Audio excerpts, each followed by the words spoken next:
Estimados colegas, es un honor poder compartir con todos ustedes el tema Nuevos factores de riesgo en glaucoma. No tengo ningún conflicto de intereses relacionados a este tema.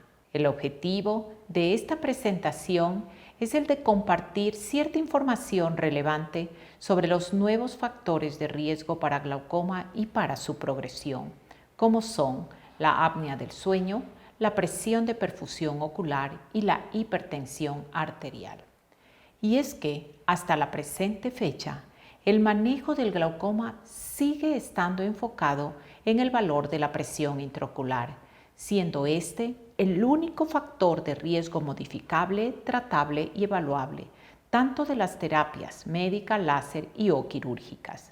Según la Organización Mundial de la Salud, el síndrome de apnea e hipopnea durante el sueño es una condición crónica que afecta a más de 100 millones de personas en todo el mundo.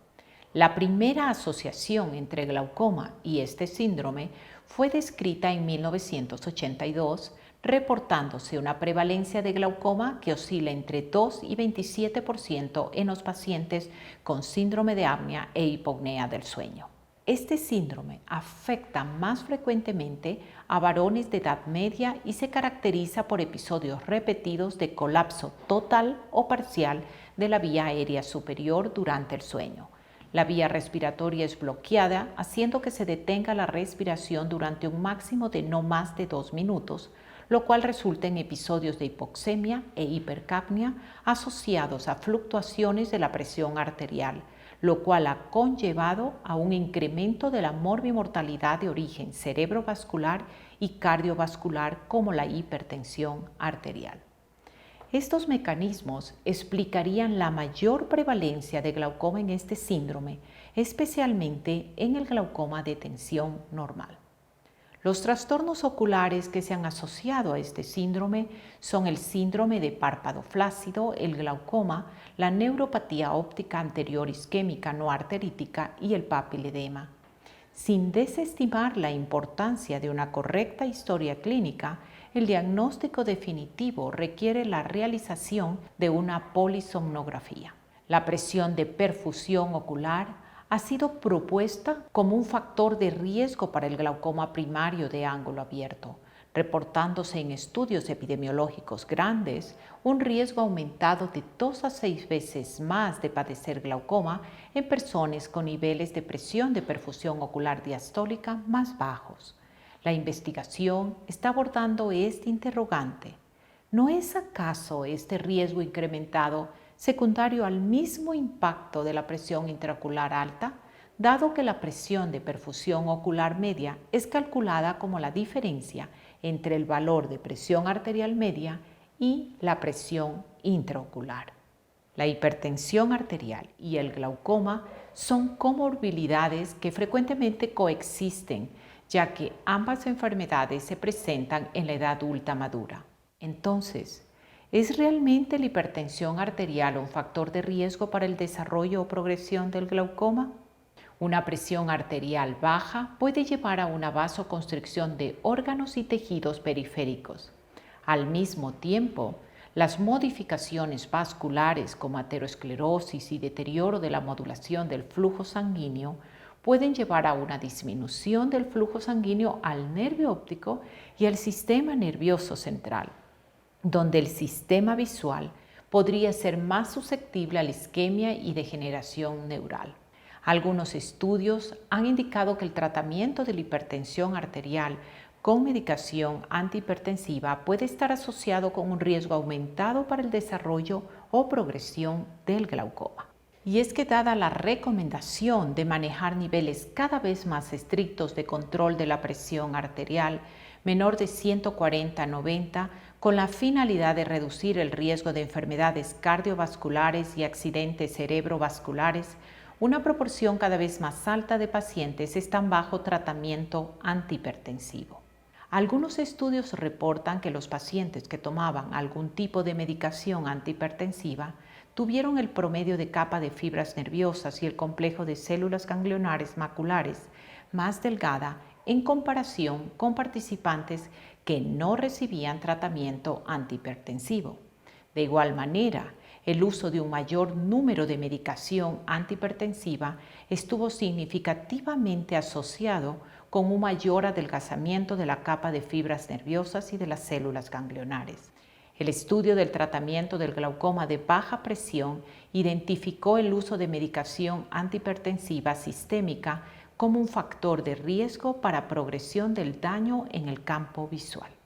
Este estudio del Dr. Jamal y colaboradores tuvo el propósito de investigar el efecto de la presión arterial sistémica en las tasas de pérdida progresiva de la capa de fibras nerviosas en pacientes con glaucoma.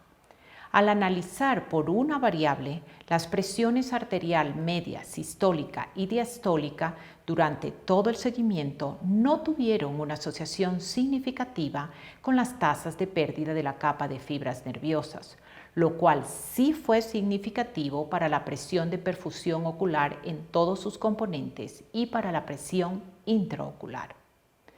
Pero cuando el análisis es ajustado a la presión intraocular media, se pudo evidenciar un efecto estadísticamente significativo para las presiones arterial media y diastólica. Cada 10 milímetros de mercurio de presión arterial media y diastólica más baja durante el seguimiento de 4 años en promedio se asoció con una tasa más rápida de disminución del espesor de la capa de fibras nerviosas de menos 0.058 y menos 0.083 micras respectivamente. Esto está sugiriendo que los niveles de presión arterial sistémica pueden ser un significante factor para progresión de glaucoma. Esta gráfica permite ilustrar el impacto de los cambios simultáneos de la presión arterial y de la presión intraocular en las tasas de pérdida de grosor de la capa de fibras nerviosas, donde el eje X muestra los diferentes niveles de presión arterial media y el eje Y representa la presión intraocular media durante el seguimiento. Al mezclar estos dos ejes, se puede ver el efecto de ir cambiando los valores de presión arterial e intraocular sobre el grosor de la capa de fibras nerviosas, donde los colores cálidos representan la tasa más rápida de pérdida. Este estudio pudo realizar estimaciones precisas del efecto independiente de la presión arterial sobre las tasas de pérdida estructural y su asociación con la progresión del glaucoma al observar que a niveles similares de presión intraocular, los ojos de pacientes con presión arterial media y diastólica más bajas mostraron tasas más rápidas de pérdida de la capa de fibras nerviosas. Asumiendo que la presión arterial es un factor de riesgo establecido para progresión, deberíamos entonces considerar el añadir el valor de la presión arterial media en el algoritmo de determinación de la presión intraocular meta. Igualmente, asumiendo que la presión arterial baja es un factor de riesgo establecido para progresión, deberíamos entonces considerar establecer al mismo tiempo una presión intraocular meta y una presión arterial meta, acorde a los otros factores de riesgo. Aunque la asociación entre presión arterial y glaucoma permanece controversial, se recomienda investigar la presión arterial en 24 horas y evitar el tratamiento antihipertensivo exagerado. De igual manera, es aconsejable que en los pacientes con síndrome de apnea del sueño se realice una evaluación oftalmológica y en los pacientes con glaucoma, especialmente de tensión normal o de rápida progresión, buscar signos de apnea del sueño. En conclusión, la presión de perfusión ocular y la presión arterial pueden ser en teoría utilizados como factores de riesgos potencialmente modificables para la progresión del glaucoma.